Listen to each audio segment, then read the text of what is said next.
Cecil the Lion. Many of us have now heard the tragic story of Cecil and how he was killed. I first heard about the story on CNN.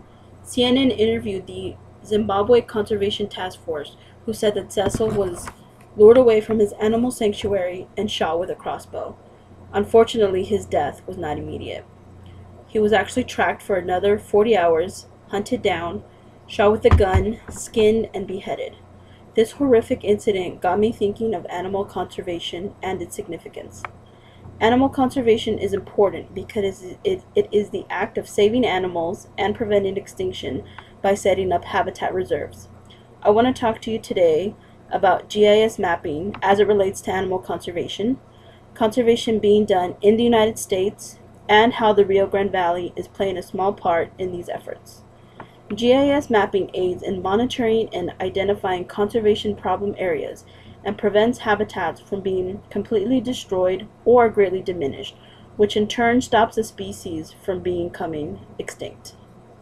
Scientists at the National Zoological Park's Conservation GIS Lab are using satellite images and Geographic Information Systems, or GIS, to fight habitat loss and species extinction. For example, the Asian elephant habitat has decreased by almost 70% over the last 30 years, and there are fewer than 40,000 of these elephants in the wild. Habitat loss is the single most significant factor in this species' fight for survival, and we know all of this because of GIS mapping. In the United States, the Conservation Centers for Species Survival are working to combat the slow extinction of animals. There are 5 centers located throughout the nation, and they are in Virginia, Ohio, California, Texas, and Florida. These centers jointly maintain and manage over 25,000 acres of land for the express purpose of protecting endangered wildlife species. Success has been evident with the increasing population of the California condors, cheetahs, Florida panthers, Mexican foxes, and desert tortoises. Many people may not know that the Rio Grande Valley actually plays a role in animal conservation, and one of those animals being monitored is the ocelot.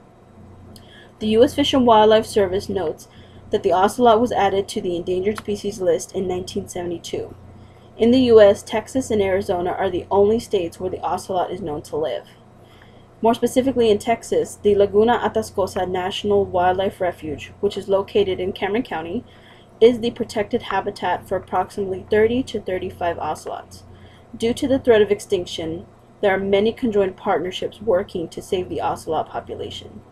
In fact, the U.S. Fish and Wildlife and the Texas Department of Transportation work together to build wildlife crossings that can safely funnel ocelots and other wildlife underneath Texas roadways, so that these animals are less prone to being hit by cars.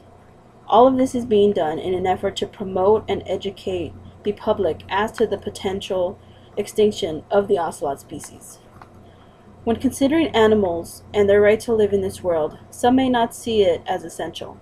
Animal conservation is imperative because it works to preserve habitats and reduce threats to animals by promoting a safer, more protected environment for them to live in. We can see this through GIS mapping and its benefits, the efforts being done by the Conservation Centers for Species Survivals in the U.S., and by the increasing awareness of the ocelot species at the Laguna Atascosa National Wildlife Refuge. President Theodore Roosevelt once said, "Here is your country. Cherish these natural wonders, cherish these natural resources, cherish the history and romance as a sacred heritage for your children and your children's children. Do not let selfish men or greedy interests skin your country of its beauty, its riches, or its romances." Animal conservation works to promote these ideals. Thank you. So now I'm going to introduce you to my audience. Come here, audience. Wave. Okay, bye. Thank you.